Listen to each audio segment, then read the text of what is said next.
Bon les gars, on se retrouve pour une nouvelle vidéo en direct de la Thaïlande. J'espère que vous allez bien m'entendre parce que je suis à côté de la rue, là je suis en bas. Bref, on est posé, on est chill. Je fais cette vidéo là aujourd'hui parce que j'ai pas envie que vous commettiez les putains d'erreurs que j'ai faites et qui m'ont empêché, je pense, d'atteindre entre guillemets des sommets. Aujourd'hui, ça après grosso merdo un an d'entrepreneuriat, je gagne quasiment 2000 € par mois, ok, ma société, hein, pas mon salaire, ma société. Et je pense que je pourrais être bien plus haut, bien plus vite, en fait, si j'avais pas fait des erreurs que je vais essayer de toutes vous dire, en fait, dans cette vidéo-là, pour pas que vous les fassiez vous dans votre coin. Donc j'espère que vous m'entendrez bien, c'est le plus important.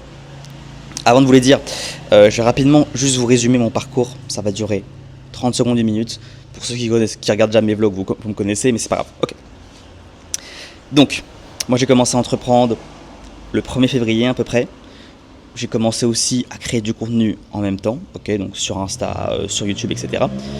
Et je me suis vite retrouvé à galérer pour choisir ma niche. Ok, je voulais partir sur une agence marketing, mais je savais pas quelle niche choisir. Donc j'ai bougé un peu pendant 2-3 mois. J'ai testé les salles de sport, j'ai testé les salons de beauté, j'ai testé ci, j'ai testé ça. Au final, j'ai été un peu influencé par la formation Le Charbon de Clément Vanier. Je ne ferai pas de commentaire dessus, mais en tout cas, elle était là. Et bon, bah voilà, comme toutes les formations SMMA, il nous disait du coup de trouver notre zone de génie. En gros, c'était, vous savez, la matrice Love to Do, la matrice Love Do, je sais pas comment elle s'appelle. Et en fait, c'était, il faut choisir quelque chose que à la fois vous aimez, à la fois dans lequel vous êtes bon. Et là, du coup, ce sera votre zone de génie. Sauf que, comme plein de personnes, je me suis rendu compte que j'avais pas de zone de génie parce que il n'y avait pas quelque chose que j'aimais réellement dans ma vie, à part, et ça c'est vraiment le problème qu'il y a trop de monde qui me disent, j'ai pas de truc que je kiffe vraiment, j'aime bien juste le dev perso. C'est vraiment la phrase que les gens disent, c'est assez incroyable qu'il y ait autant de monde dans ce stade-là. Je pense que c'est à cause des réseaux, je vais pas vous mentir. Voilà, et j'avais pas de choses dans lesquelles j'étais bon non plus en fait. Comme je sortais de l'école, j'étais un peu une merde parce que l'école, c'est de la merde en fait. En tout cas, les premières études, du moins. Je me suis retrouvé du coup à prendre une niche que, c'est pas que j'aimais pas, mais j'ai pris celle qui me déplaisait le moins en fait, et où j'étais pas trop mauvais dedans, donc c'était l'immobilier, parce que j'étais ancien agent immobilier avant, ok. Je me suis lancé là-dedans, j'ai bien galéré, j'ai prospecté patati patata, j'ai réussi à trouver mon premier client. Ça a raté le premier mois, je l'ai renouvelé pour un deuxième mois, là ça a marché. Après j'ai lancé des ads et là j'ai pu avoir plus de clients. Entre temps j'ai acheté des formations, j'ai acheté du coaching one-one, bref j'en ai vraiment chié les gars pour arriver à un résultat de 2000 € par mois. Je vais pas dire que c'est de la merde parce que je sais qu'il y en a qui galèrent encore plus, mais en fait avec les réseaux sociaux, quand on entreprend, on a tellement l'impression que les autres réussissent et nous on réussit pas. Et on oublie souvent quelque chose, c'est que on montre que ce qu'on a envie de montrer déjà. Ça veut dire que même moi, les chiffres que je vous dis aujourd'hui, vous avez aucune garantie que ça soit vrai. Et quand on se penche un peu plus sur les cas de chacun, on se rend compte que les chiffres qu'ils affichent, c'est pas vraiment les chiffres qui gagnent en fait. Et souvent, les gens vous mentent. À moins que vous ayez un vrai truc Stripe. Et encore, même un compte Stripe, c'est même pas sûr. Vous voyez ce que je veux dire? Donc la vérité, c'est que tous les gens qui disent qu'ils gagnent autant ne gagnent pas réellement autant. Ça, c'est un premier point.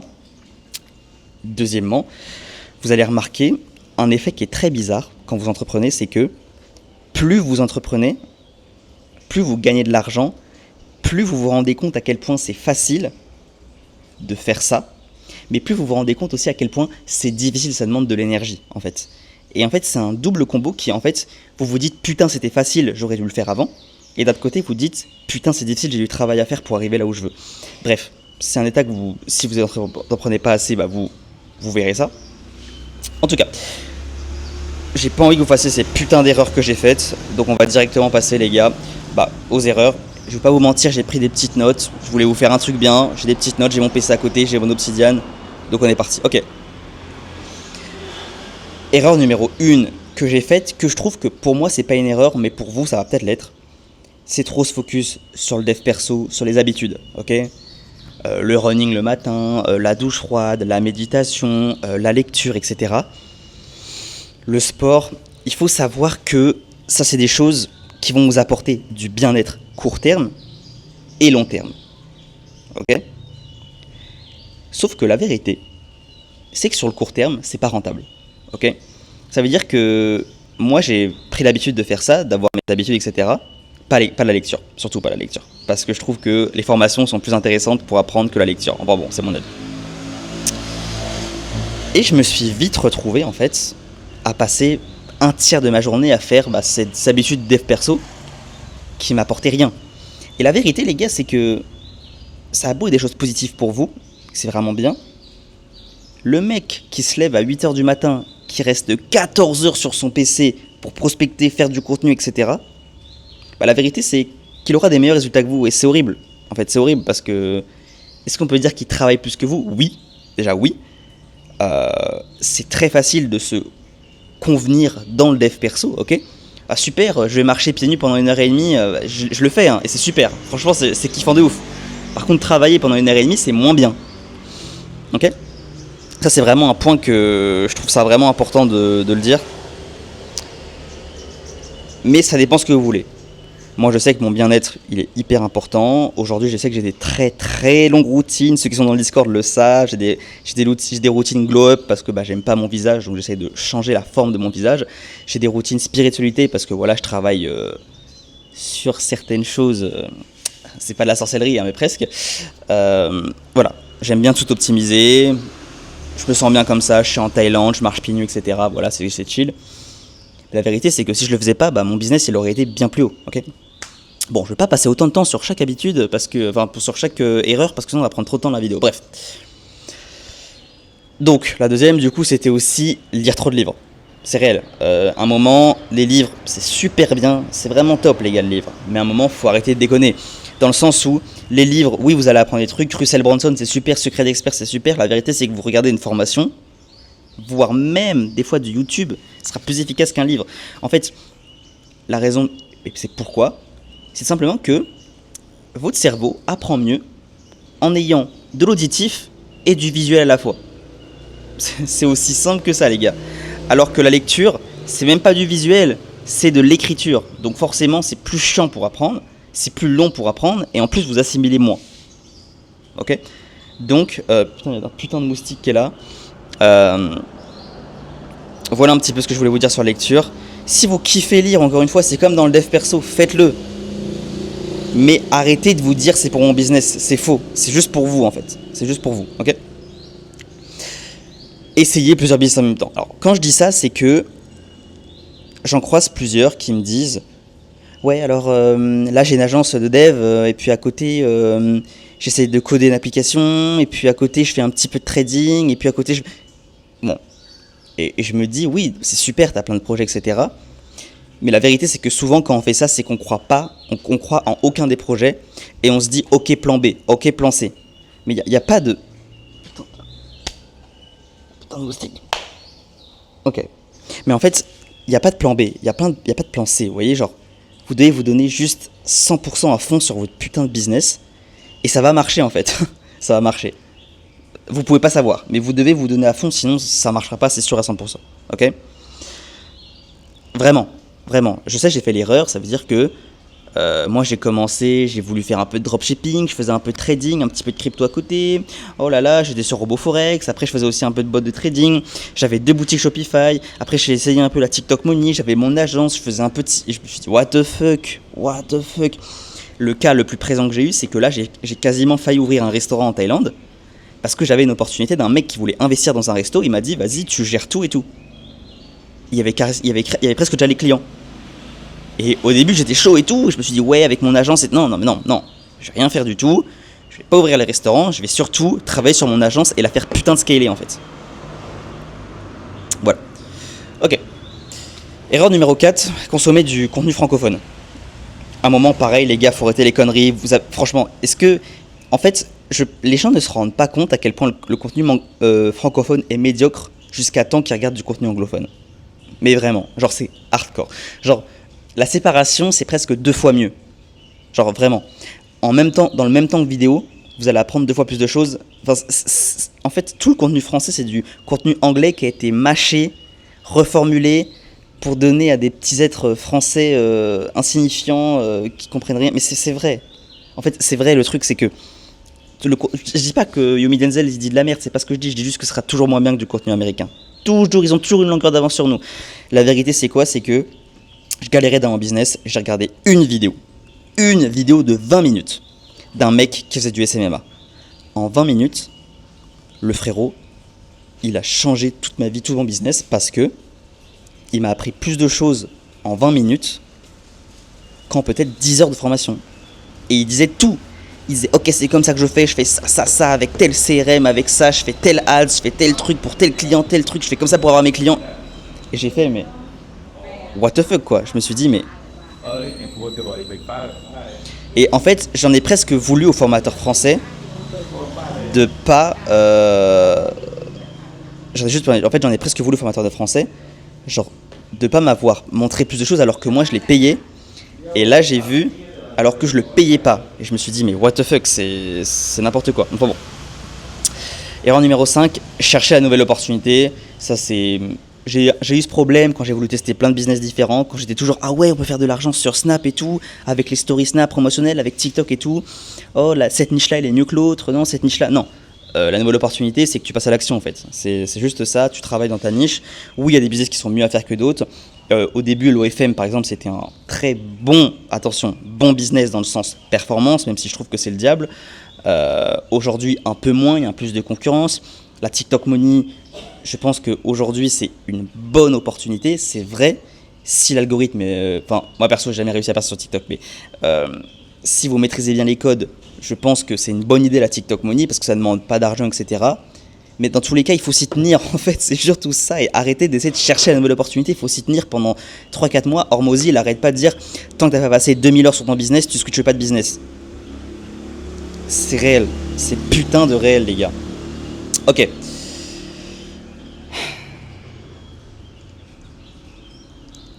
Investir trop tôt son argent. Alors, là, il y a 2 points sur ça. Tout d'abord, quand vous lancez votre business, il y en a trop qui vont investir dans plein de logiciels, plein de SaaS. Je dirais même plein de formations en fait. Alors qu'ils n'ont pas encaissé 1 euro. Et ça, les gars, c'est niet. C'est niet, c'est ciao. Franchement, c'est ciao, les gars, parce que c'est pas possible. C'est pas possible. Je sais qu'il faut investir dans son business, mais quand vous n'avez pas d'argent, c'est surtout ça en fait. Quand vous n'avez pas d'argent et que vous partez débutant, vous ne pouvez pas vous permettre ça en fait. Et ça, c'est vraiment une erreur. Moi, je l'ai fait, je considère que c'était un peu une erreur de le faire parce que j'ai perdu beaucoup d'argent, mais moi, j'avais de l'argent parce que j'ai fait un prêt étudiant, que j'ai investi en crypto avant le bull run. Oui, parce que j'étais un giga Chad, personne m'écoutait, ils m'ont dit c'est une idée de merde, voilà. Donc moi, j'avais de l'argent en l'occurrence. Mais vous en avez pas, enfin pas forcément. Donc faites attention à ça. Et deuxième erreur avec le financement, c'est putain, l'investissement financier, c'est un putain de scam, les gars. Crypto, bourse, NFT, immobilier, c'est un putain de scam en fait.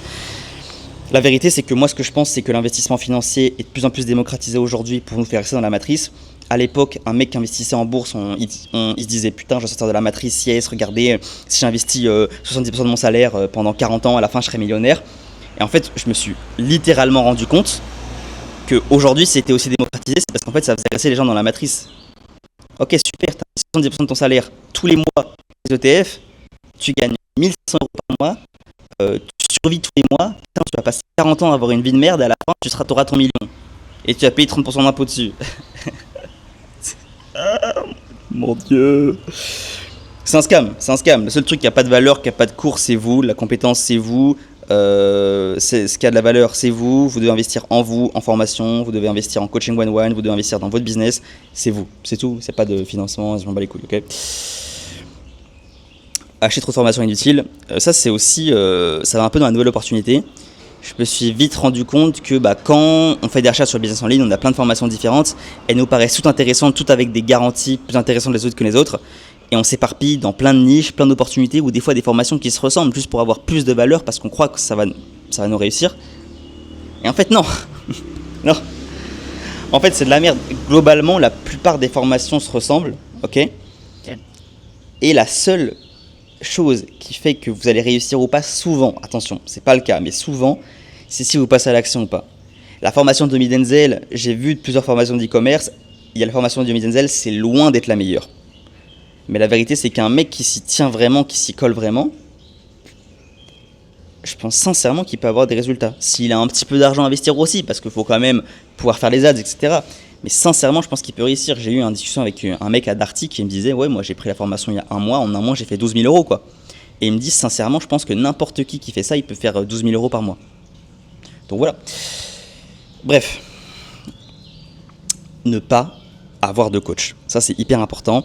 La première fois que j'ai eu un coach, c'était Thomas Mayer-Chiret, je vous affiche la chaîne ici. C'est vraiment un giga chat. Lui, c'était vraiment plus un coach de vie. C'est vraiment lui qui m'a débloqué un peu ma situation quand j'étais encore en études. C'est d'ailleurs un peu grâce à lui que j'ai quitté mes études.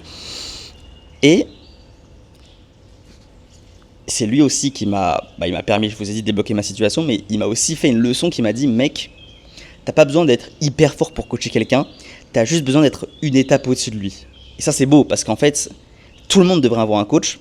Aujourd'hui, les gens, ils sont trop d'ego, en particulier les moldus français qui ont beaucoup de mal à se faire apprendre des choses. Ok, je sais que j'ai problème avec ma mère, elle veut pas du tout se former, elle me dit non, mais non, c'est mon entreprise qui doit payer, sinon moi je me forme pas, j'ai mes compétences, etc. Bref, les moldus français ont un problème avec ça. Mais vous achetez des formations, je pense que ça vous est déjà arrivé, mais un coach qui suit vos progrès. Et en fait, quand je vous dis que vous n'avez pas besoin de payer un coach une fortune, pourquoi je vous dis ça ? Parce que réellement, s'il a juste une petite longueur d'avance sur vous, ça lui suffira pour vous faire des feedbacks, des bons feedbacks, et surtout, quand quelqu'un a un œil extérieur sur votre contenu, sur votre business, des fois vous vous dites, mais voire même un mec qui est moins bon que vous, des fois vous vous dites, mais attends, mais c'est vrai, putain, pourquoi j'ai fait ça ? Des fois, vous savez les codes, par exemple, pour passer sur les réseaux sociaux, vous savez tel hook mettre, comment storyteller, etc. Ça m'est arrivé. Je sais très bien faire, j'ai fait des formations dessus, etc. J'ai appris aux gens à le faire. Et des fois, il y a un de mecs que j'ai coaché qui m'a dit, mais Tis, pourquoi ta vidéo, tu l'as fait comme ça, là, le hook était pas bien et tout. Et là, j'ai regardé, je lui dis, ah bah ouais, j'avoue. Je sais pas comment vous expliquer, mais on voit tellement la vie à travers son prisme de réalité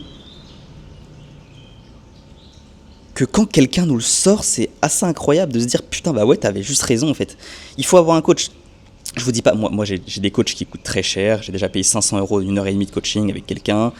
Dali, c'est un peu moins cher, je l'ai déjà coaché aussi, Dali Tilleul. Aujourd'hui, j'ai un coach aussi qui me coach sur du closing, etc. Parce que c'est une compétence que j'aime améliorer. Et voilà, il faut avoir un coach en fait. En tout cas, je sais que moi, Thomas Mayer-Chiret m'a beaucoup aidé. Et aujourd'hui, tous les coachs que j'ai eus, ils m'ont tous permis de passer un cap sur un point de mon business, que ce soit la délivrabilité, que ce soit l'acquisition client, que ce soit le closing, que ce soit la création de contenu. Et ça, c'est beau en fait, ça c'est beau. Okay. Erreur numéro 9, ne pas avoir arrêté les études plus tôt. Ok.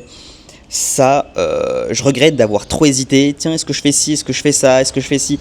En fait, aujourd'hui, je me suis retrouvé avec un bac pro commerce-vente, que je l'ai ou que je l'ai pas, il vaut rien du tout ce bac pro. En fait, il vaut rien du tout.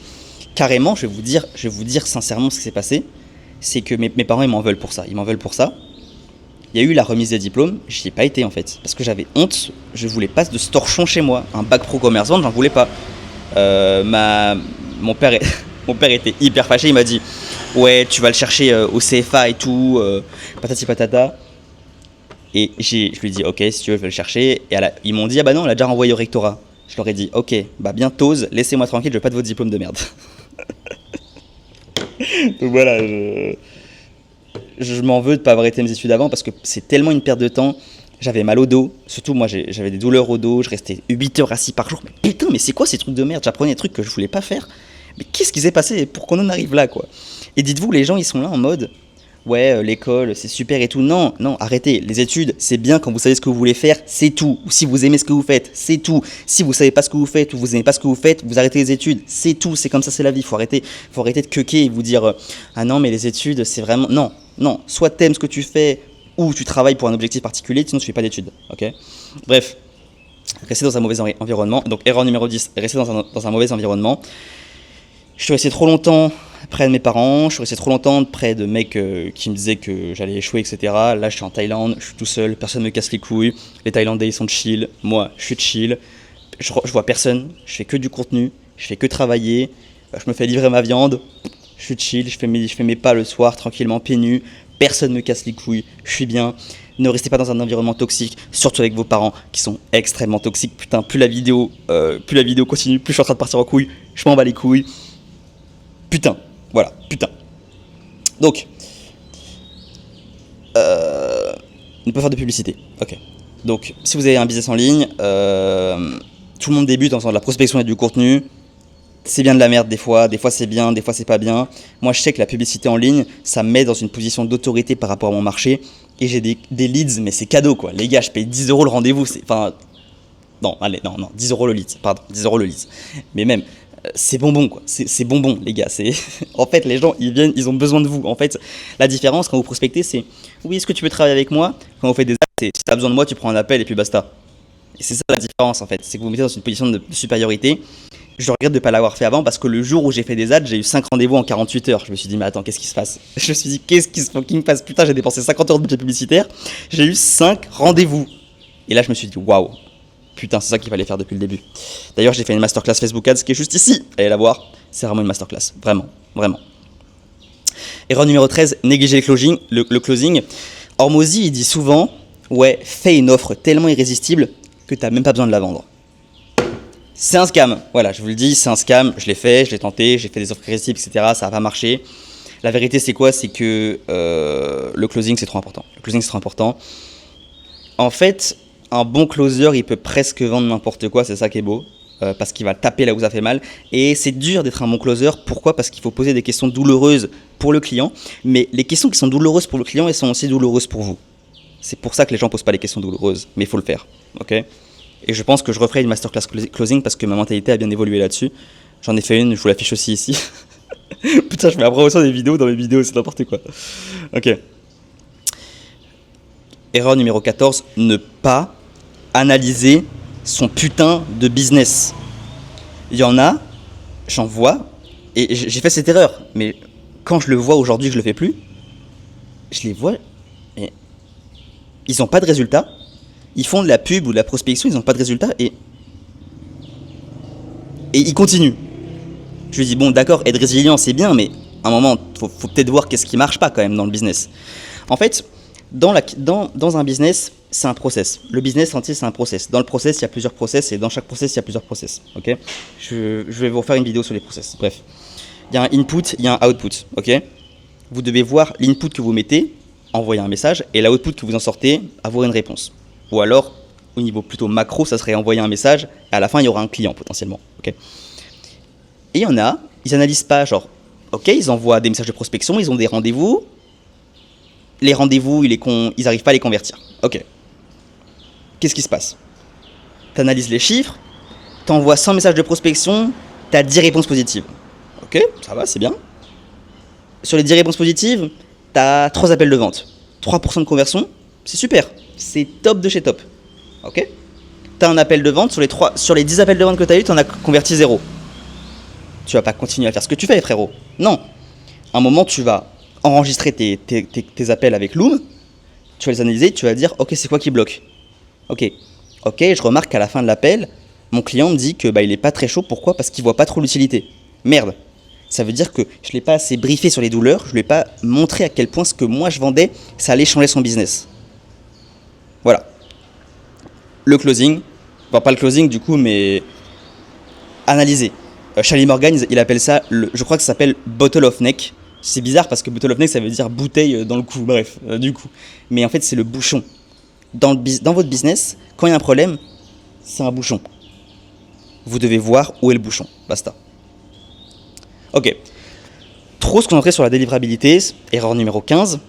Ça, c'est une erreur qui peut ne pas en être une, mais quand vous commencez, c'est toujours une erreur parce qu'en fait, vous avez peur de ne pas apporter de résultats à vos clients. Et du coup, vous allez vous former comme des porcs sur faire des bonnes ads, sur faire un bon site, sur faire du bon montage vidéo avant même d'avoir votre client. Alors que, en vrai, c'est pas con de faire ça. Le souci, je vous rappelle, c'est que souvent, on n'a pas d'argent quand on commence le business. Du coup, il faut juste le closer. Et si vous n'arrivez pas à faire la prestation, vous déléguez ou vous demandez de l'aide à quelqu'un. Vous trouverez toujours quelqu'un pour déléguer ou pour vous aider. Ou au pire, vous lui donnez tout l'argent que vous lui donnez. Mais c'est vous qui avez le client. Et puis après, vous lui demandez de vous expliquer comment il a fait et vous refaites pareil. Des fois, c'est des trucs tout simples. Closer avant, c'est horrible de dire parce que moi, je me suis toujours dit, Par respect, je préfère apporter tel résultat, donc je préfère me former. En théorie, c'est vrai, c'est mieux, en théorie. En pratique, vous n'avez pas d'argent, vous ne pouvez pas continuer à vous former à l'infini en fait. Vous serez jamais assez bon en fait. Vous serez bon que quand vous serez sur le terrain. C'est ça la vérité. Ok. Ok. Il ne reste plus que 2 erreurs les gars. Erreur numéro 16, avoir trop de sources d'acquisition différentes. Pourquoi je vous dis ça? Je vous dis ça parce que souvent, on fait un peu de contenu YouTube, un petit peu de contenu short, un peu de prospection, un petit peu d'ads. Non, non, non, non, non, non. Écoutez. En fonction de la niche dans laquelle vous êtes, il y a une source d'acquisition qui fonctionne plus ou moins bien. Ok?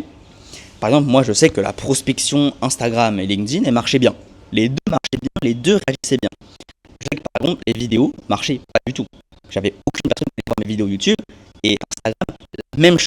La même chose. Donc, qu'est-ce qu'il faut faire? Ralentir tout simplement les vidéos. Moi, je continuais. Moi, je faisais 2 vidéos YouTube par semaine, 3 shorts par jour, par semaine. Je prospectais, etc. J'en avais marre. Alors que si j'avais fait que prospecter, c'est ce qui me rapportait des résultats, donc j'aurais eu des meilleurs résultats. À un moment, on peut pas tout faire à la fois. C'est réel, on peut pas tout faire à la fois. À moins que vous ayez pas de taf, etc. Et là, du coup, vous pouvez faire le plus de choses gratuites que vous pouvez faire, donc faites du contenu et de la prospection. Vous voyez ce que je veux dire? Bref. Et surtout, choisir le bon canal d'acquisition pour ses clients, pour sa niche. Ça va varier, ok? Pour les sportifs, par exemple, si vous faites du how to make money, par exemple, forcément, YouTube et le format short, ça va trop bien marcher. Parce que vous savez de quoi je parle, hein?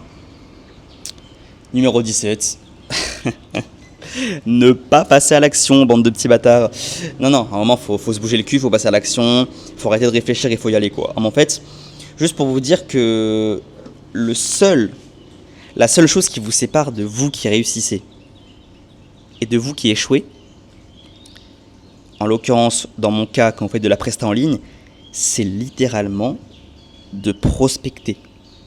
Et je sais pas comment c'est possible, mais j'en vois, et j'étais dans le même cas, qui se plaignent. Ah putain, j'arrive pas à trouver de clients. Et je vous jure que c'est vrai, et que moi aussi je l'ai vécu, je vous jure que c'est vrai, le mec ils nous disent, bah ouais mais je leur dis tu fais quoi pour avoir des clients? Je sais pas quoi faire. Je te dis attends, t'es pas en train de te plaindre alors que tu fais rien quand même.